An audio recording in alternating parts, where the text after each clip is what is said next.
like, anytime you take an argument, I believe, apply it to the other side and see how it plays out. So, for instance, imagine if someone went on Fox News and said, well, you give one person a gun and everyone's going to be shooting up a school. They would be like, that's ridiculous, because it is. Right. You're listening to It Might Be Interesting. These are your hosts, Josh Levy and John Walsh. There are petabytes of data on any subject you want out there. And sometimes you just need somebody who can extrapolate it in a way that might be interesting.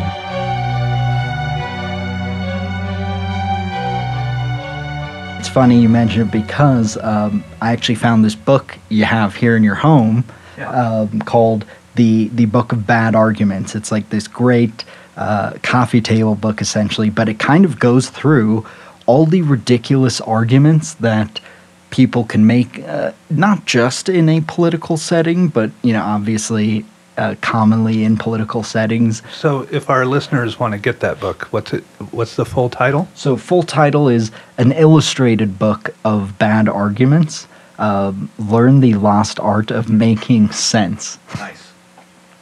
And, I love that book. Yeah, by Ali Al-Mosawi, Almossawi. So, once again, it is a coffee table book, but it does, even though it is designed for like entertainment value, it does. It looks like a children's book if you're looking for this online. Yeah. It's very well illustrated, you know, in kind of cartoon fashion, but a fantastic read. Yeah, and we'll probably throw a link in the description too for it. So, for instance, there's like, let's go through. I wanted to see, John. I kind of went through and I picked a lot of the best ones that just the best bad arguments. Yeah, the best ones that I'm sure if you're listening, you're going to hear it. And before we even go into any, you know, analysis, it's going to hit the nail on the head for you. So if you want, we can go through these and get your thoughts. So the first one, argument from consequences. Yeah, and just so our listeners know what we're looking at. Right. It's an illustration of all of the illustrations in this book are of different mammals, you know, interacting as though they're humans, you know, very cartoonish. Mm-hmm. And this lion is riding a cow into town, just like an old Western type of motif. He's got, you know, the bullets on his belt type of thing, and there's a sign posted that says, experts agree cow emissions are killing the planet. And he's stopped in front of that sign and he's reading it. Right. So if we get rid of cows, then people would have to walk everywhere. And walking everywhere would be bad for morale. Therefore, cow emissions are not harming our planet. So it's kind of avoid the benefit, only talk about the consequence. Is that right? Yeah, and one thing, you know, this was a really good example, probably even better than the one I just gave, was because the argument from consequences was highlighting how, like, they'll use an argument for something completely different. So, like, the example I used was, you know, a few businesses might not hire as much, therefore raising taxes is a bad idea. But those are interconnected. But this one's saying, you know, people wouldn't want to walk. Do you want to walk everywhere? No, you don't. You want to drive your car. Therefore, you know, cars are not harmful. And it's like, it's a good example of what you would find in partisan rhetoric. Because it's more diversionary. Like, it gets you to, instead of saying, like, climate change doesn't exist directly, it gets you to focus completely away from climate change as a debate itself. How does it affect you on a personal level? Right. Or how is it going to affect you? So if we take it and we flip it to the left, right, if we allow Neil Gorsuch on the Supreme Court, abortion laws are overturned automatically. Exactly. Like, I think that's the thing is what both sides do. You can argue one does it more than the other, sure, but this one is saying, and this is also kind of, a lot of these have similarities, these arguments, but kind of like the slippery slope. Like, if this person is... That's one of them. Yeah, elected, or appointed to the Supreme Court, then all your rights will be taken away. Whereas I'm glad you brought up that example, because I read recently an article that kind of highlighted how Neil Gorsuch and Brett Kavanaugh, have been basically split on almost every single Supreme Court decision that they've both heard. That's the slippery slope that he mentions. I remember if we allow the Affordable Care Act to get passed, the next thing you know, we'll have death panels, right? That's a slippery slope argument. Or if we allow gay marriage, then somebody's going to want to marry a horse. Right. We were up here, and then we fell all the way down into horse marriage. Right. It just slides you right down. So what other examples or arguments does he outline? The second one here is false dilemma. And this is what a false dilemma is it creates a binary choice for people when there is nuance, or at least a third option. So to me, a great example was one recently, and I'll admit this was partly a fumble from the left with the Green New Deal.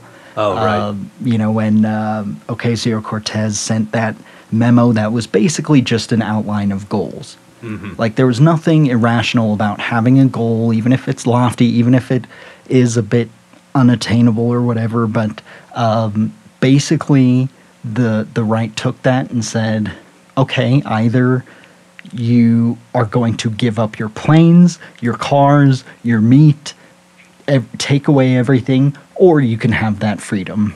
And they kind of take away any middle ground. Right. I'll tell you my favorite argument in that book, and you may have typed on it or read about it, is the straw man argument. Yeah. And that argument is essentially, this group believes X is dumb, therefore this group is dumb. Mm-hmm. It doesn't invite an intellectual equivalent to counterbalance the argument. Mm-hmm. It's just one person making the argument and then immediately destroying the characterization or the personality of the people that take that position.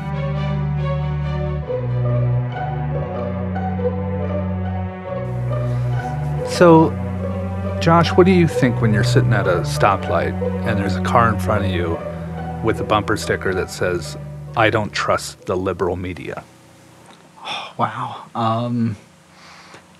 Honestly, I think probably something along the lines of, like, this person has either willingly, decidedly, or been convinced, hoodwinked into closing themselves off.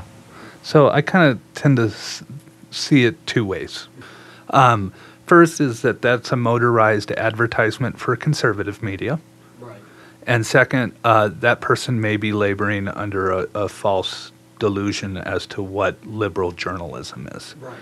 So quickly, if you're a journalist and your editor calls you and says, "Hey, get down to 43rd Street, there's been a homicide," and you go down there and you talk to the spouse of the deceased, you talk to the police captain.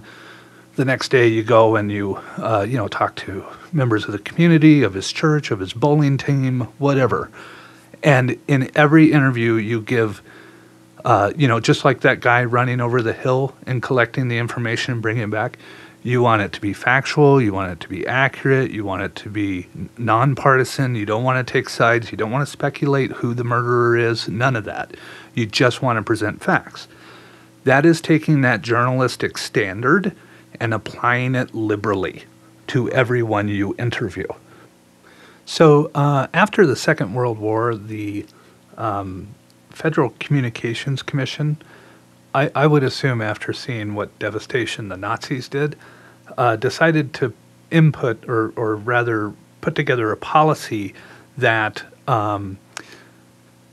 basically it stated if you have someone on the political left on your television or radio broadcast giving a opinion piece, you needed to have someone on the right give a counter piece. This was known as the fairness doctrine. and conservatives hated it. But they're not the only ones that hated it.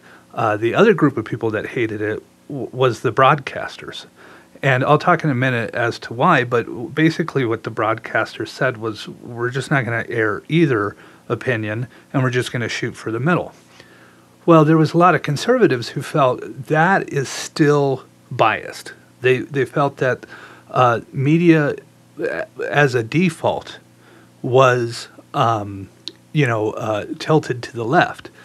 And one magazine in particular, and this is based on a article by Nicole Hemmer in The Atlantic, one company in particular had a internal policy that perfectly outlined the way conservative media outlets and conservative publishing felt the news should be broadcasted. So I'm going to read a bit of that for you. And this is from a monthly publication called Human Events, which was a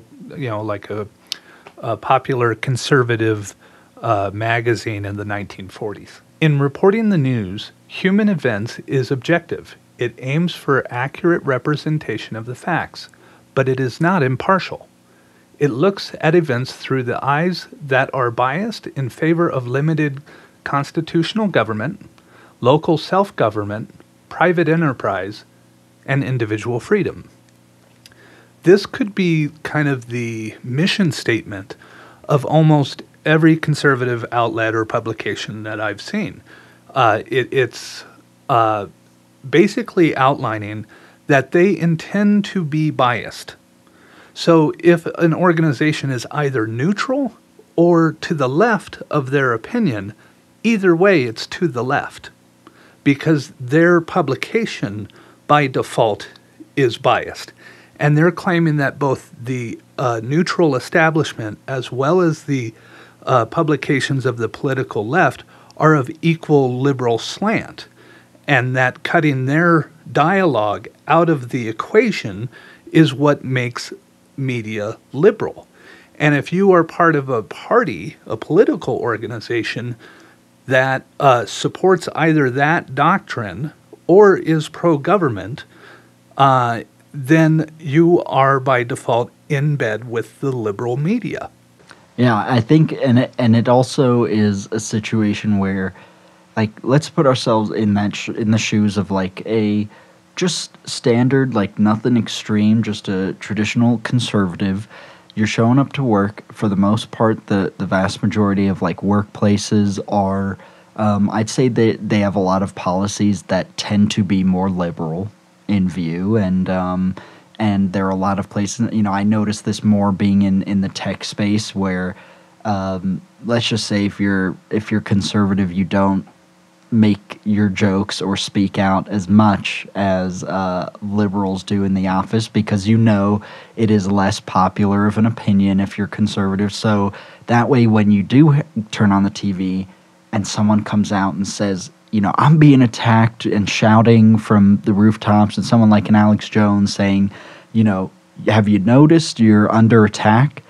And that starts to permeate. It starts to get through, like, yeah, I'm at work and I'm sitting there and all my coworkers are laughing, making fun of Donald Trump, and I voted for him because I hate, the establishment, and they think, well, yeah, they get to just go off.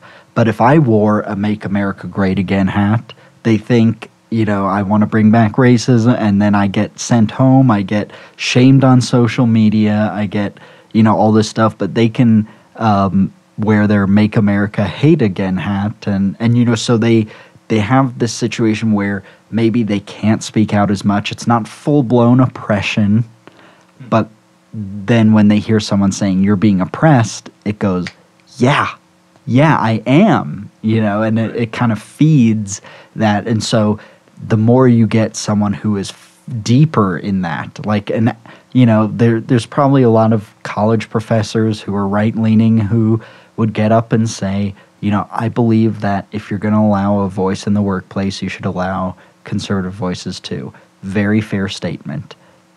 But that's not nearly as engaging, exciting, titillating as having like Alex Jones say, you're under attack, your voices are being, shut down, things like that. But in that same space, at work, your company may come out and do exactly what the broadcast networks did and say, hey, we're not going to have either. Right. We can't have either. The networks did this for two reasons. A, they didn't want to sit there with a stopwatch and time somebody. Mm-hmm. And B, they didn't want the government dictating what voices were put on their airwaves. Right. So they said, okay, let's forget about it. Let's just shoot for the middle. And the conservative argument was, well, the middle is still tilted. It's still biased. Right. And unless it has, takes our opinion seriously, then it's liberal. I think what we need to start understanding about conservative media is that is an act of self-promotion and a marketing gimmick. Right. That is, you can't trust their content. Keep the dial on this one. They're going to give you a biased point of view. But really, the conservative media is unapologetically biased. So I've developed a little test that I give people. Mm-hmm. Have you ever had somebody say to you, well, I don't read the New York Times, it's liberal. Right. What I typically say to people that say that is, well, when's the last time you read it? Oh, well, I've seen articles here and there. Yeah, but when's the last time you sat down and read it? Well, I had one person once say to me, I don't know if I've ever read it. It's like, well, then how do you know it's liberal? Mm-hmm. Are you letting someone else make that decision for you? Are you letting one of their competitors make that decision for you? Why don't you read it and decide for yourself if it's liberal? And so a test that you can do is just pull up an article from the New York Times and say, here, read this, and sit down and be patient and listen to them tell you where it's liberal. And they'll say things like, well, they accurately give the Democratic point of view here, but they barely cover the Republican point of view. And this paragraph here is very biased and blah, blah, blah. And let them explain to you where they see liberalism in this reporting. And then simply ask them, do you give the same level of scrutiny to conservative media? Right. When you read a conservative piece or watch Fox News, do you go, well, this is heavily favoring the president, and this makes Mitch McConnell look like a saint, where it makes Chuck Schumer look like the devil? Are you allowing yourself the same amount of skepticism and the hunt for bias within that content that you allow yourself in the New York Times?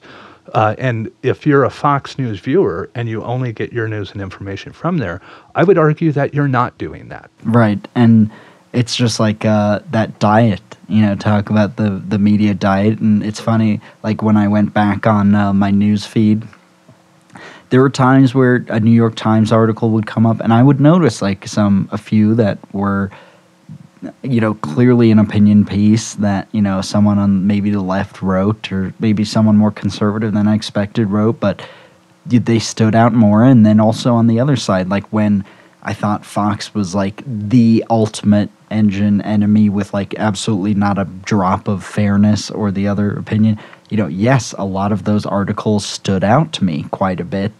And they even stood out more, just like, you mentioned, where it's not like you don't care about that issue anymore or anything, and you're blind to it. It's that you're not as outraged. And so I'd see those and then I'd also notice there were some Fox ones where, they would even maybe cover more of a situation of inequality, like this one police sheriff in Alaska who was being grossly underpaid compared to male counterparts, and they did an investigation and found out like all these worse things that were happening to women compared to men, and it was covered more on Fox, in articles on my news feed. Other places were covering it a bit, but I thought but then yes, of course, the highly conservative, like the Tucker Carlson opinion pieces were shown on, and so I think getting people to go on the media diet would start to do what you're talking about, and get that conservative to be like, yeah, I understand what they were saying in that New York Times. Like, I thought this and this. I listened to this Tucker piece, and it felt maybe even more abrasively. I think that's the thing. You can tell you can feel how abrasive something is. If someone rubs sandpaper on your back all day and night, it gets to a point where you don't really feel it as much. Like, you don't notice it as abrasive. But the moment you get away from it for a while, even if whether it's a liberal sandpaper or conservative sandpaper, the moment they start rubbing it on you, you're like, okay, yeah, get that away from me, And to kind of go along with that point, it's like I've told people, like, I'm not saying don't watch or don't listen. It's like, yeah, I'll sometimes turn on MSNBC or Fox or whatever to see, but the difference is the moment I turn on the channel, I don't watch it 24/7.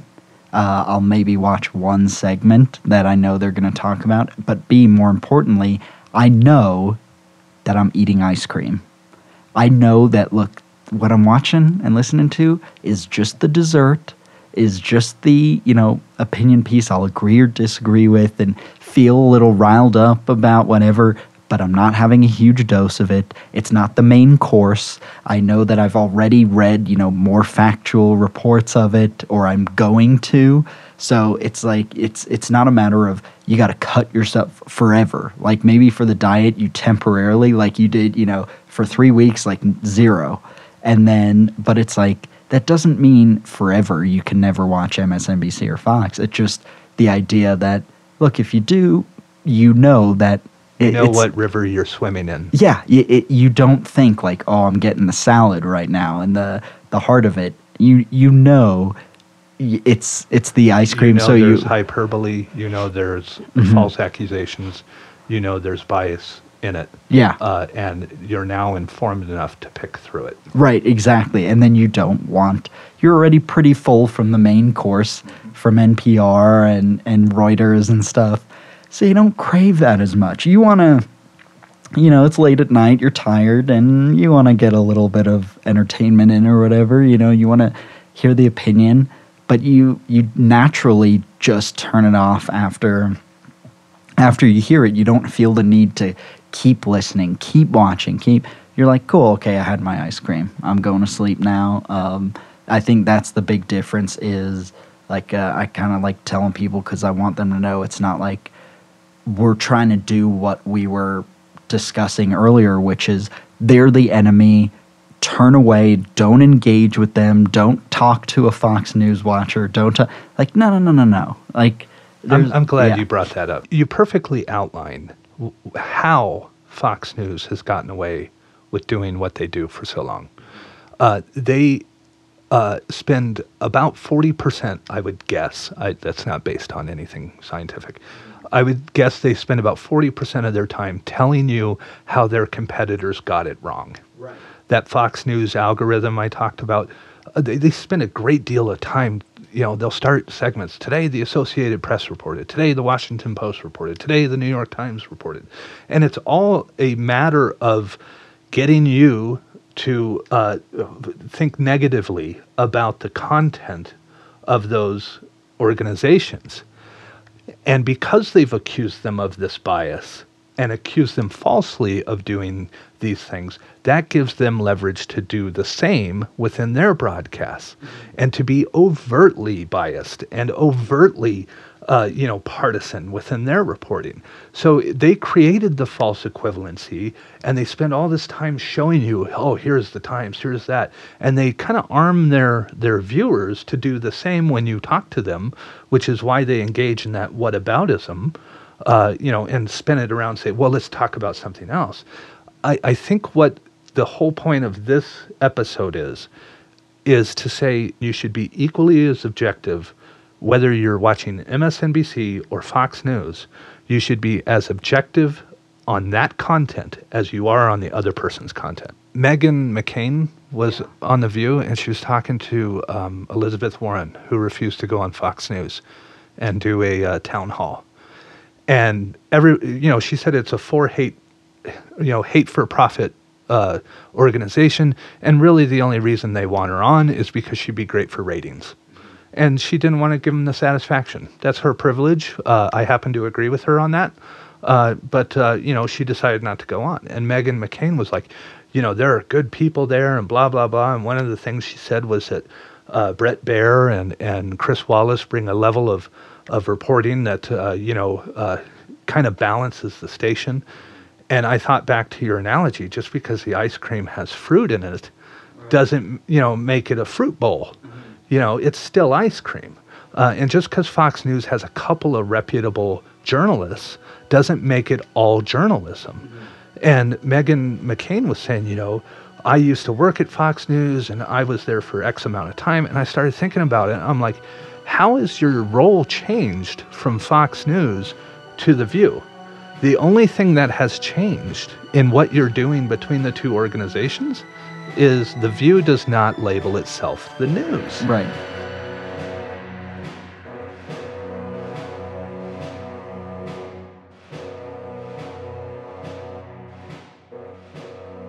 Josh, now that we're closing out on this segment on the media, I wanted to talk about three things that I've been thinking about the most as we've been recording this. Right. So we talked about the Nazi power tool and convincing people they're under attack and denouncing pacifists for their lack of patriotism and exposing us all to danger. Mm-hmm. And then I've been thinking about when you talked about the false dilemma argument and how, if people have nuance and they get diverted by a binary, like a yes or no, true false type of argument instead of understanding the nuance. And then lastly, I was thinking about political sophistication and how that's the counterbalance to all of this. The more you understand the nuance, the less you are, to play victim to being manipulated by fear, anger, and hatred. And the more you can kind of see through these bogus arguments. Right. So like the right solution isn't to counter one side, like the right with more left-wing news, right, or the left with more right-wing news. It's just news, like right, detailed depth. I think it kind of is broken down in terms of breadth of topics and just kind of covering the surface versus just picking a source with good depth. And I totally agree. And I think I've come up with a scenario that shows all of these devices being used in one.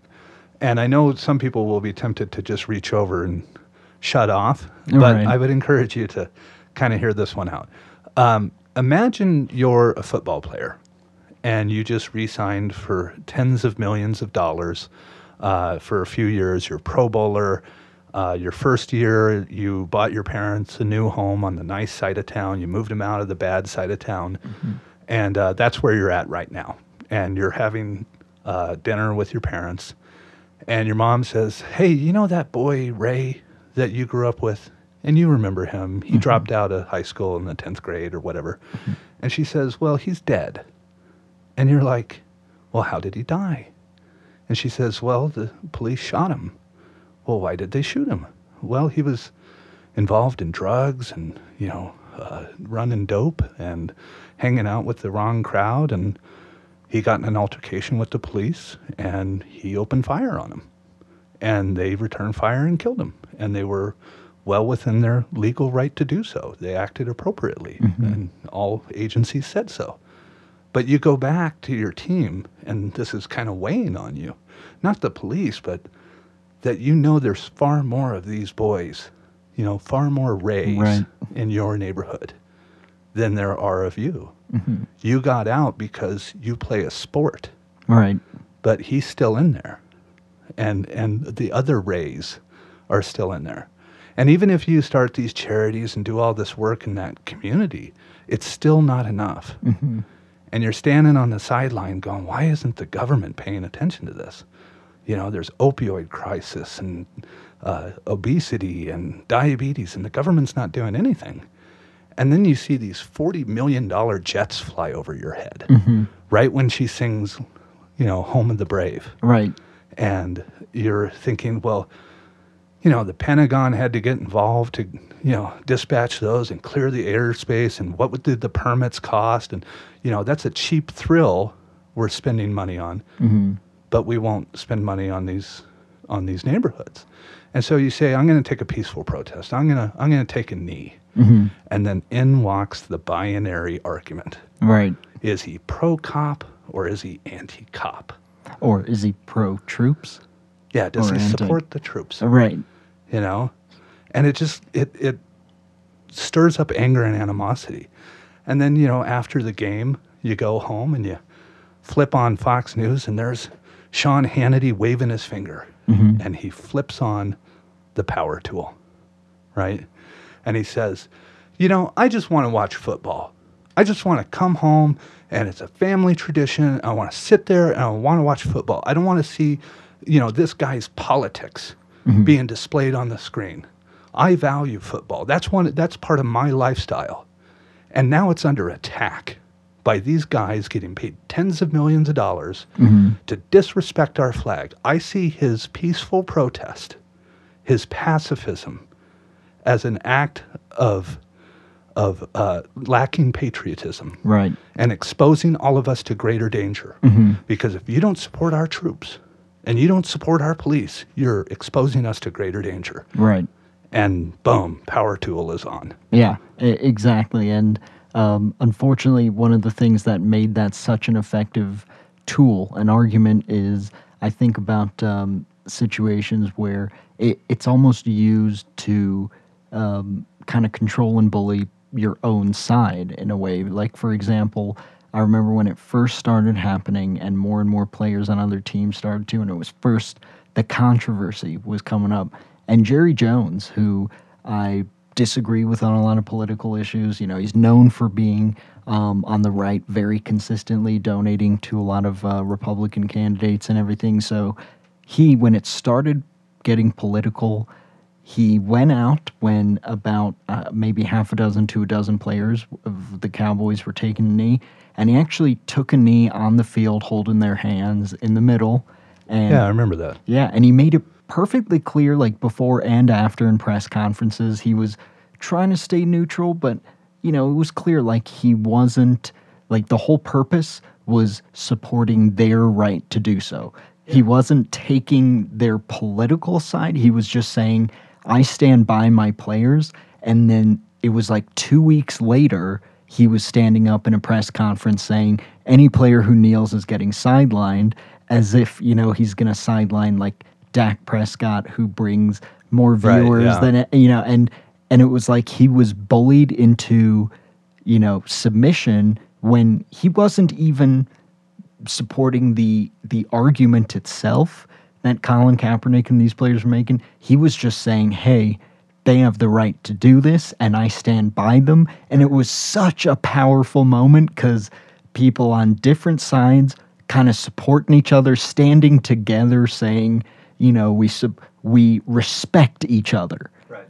And then any sign of that had to be torn apart because standing together is a threat. Yeah, and for Jerry Jones or for anyone who understands, and let's be clear, the scenario I just gave of the football player, I specifically left out what his race was. Right. This is happening in white neighborhoods and black neighborhoods. Statistics would show that it disproportionately happens in black neighborhoods. But the common theme here is poverty, right? But when you add race to it, there's an extra level of nuance to it. And political sophistication is nothing more than understanding the nuances of a story.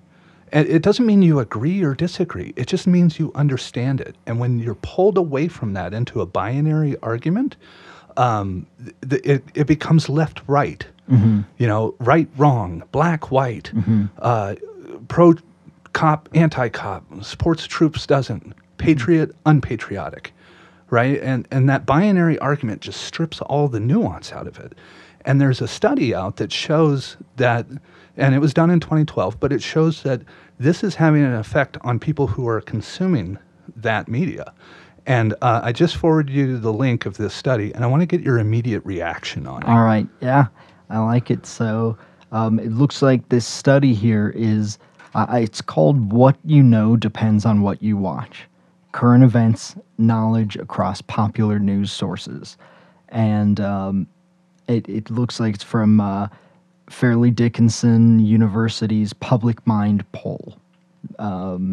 So when I looked at this study and kind of scrolled down, and it kind of has it broken down between like international questions as well as domestic ones, international versus domestic topics. And the scale is 0 to 2, 0 being the least informed or the fewest number of topics on a scale, versus if it was a 2, it would mean, the people who listen to this or watch this specific source have a lot of knowledge across topics. So what sticks out to you on this survey? So, I mean, first things first is NPR, by far and above, stands out as, it's at 1.97 of 2. So, they all are above 1. And what stands out to me is, with Fox News, I know a lot of people who are anti-Fox would probably assume they'd be at like a 0.1 or something, but they are above a 1. A lot of them are close, but then you just have NPR is like, I mean, it's almost like looking at the race result with Usain Bolt, like miles ahead of everyone. But the other thing that I think this survey, just like what jumps out about this survey, is that if you watch no news at all, this survey is stating that you will more accurately answer these questions than if you watch Fox News. Yeah. Now, when this survey came out, liberal news organizations went nuts. And they were saying, you're dumb if you watch Fox News. Right. But none of that was true. What this survey is really showing is the more nuanced your news is, the more you're able to accurately answer these questions. Right. So if you take NPR that does these deep dives into each topic and gives you a very thoroughly digestible, investigative piece that is all fact-based reporting, you're going to be more informed on the nuance than if you watch Fox News. Mm-hmm. And so I think that's what stands out is it's not that Fox News viewers are dumb. It's not that they're ill-informed. It's that they know the headline. They just don't know what's in the article. Right. And they're being made to be outraged over the headline rather than being informed on the nuance. Do you agree with that? I mean, did you see that in this? Absolutely. And I noticed that there are 2 networks below no news at all. That's right. There are. And 2 of them, would you classify both of these as more opinion news, or would you characterize them more as... I would classify them as partisan. Yeah. And look, for people wondering, there is, for no news at all, on a scale of 0 to 2, 1.28. That was the score. Mm-hmm. For Fox News, it was 1.08, and one that came just shy of no news at all, 1.23. That was MSNBC. I think the argument can be made that a Fox News viewer is not unnuanced by any fault of their own. It's like you said, somebody wants to come home and just, get a little entertainment before bedtime or whatever. The reason that they're not nuanced in their news knowledge is Fox News' fault, not theirs. Right. And if Fox News kind of, speaks their language and drapes themselves in the American flag and does all this stuff to, kind of promote them with middle America, and then deliberately disinforms them, then I think it'll be interesting to see what happens with Fox News going forward. Right. Thanks for listening to It Might Be Interesting. Please join us next time. I have no problem with Glenn Beck having a radio show where he spouts the most absurd things ever. I have a problem if it's labeled news.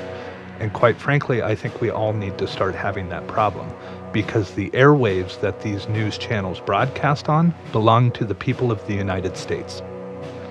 And there is a responsibility that comes with broadcasting that news.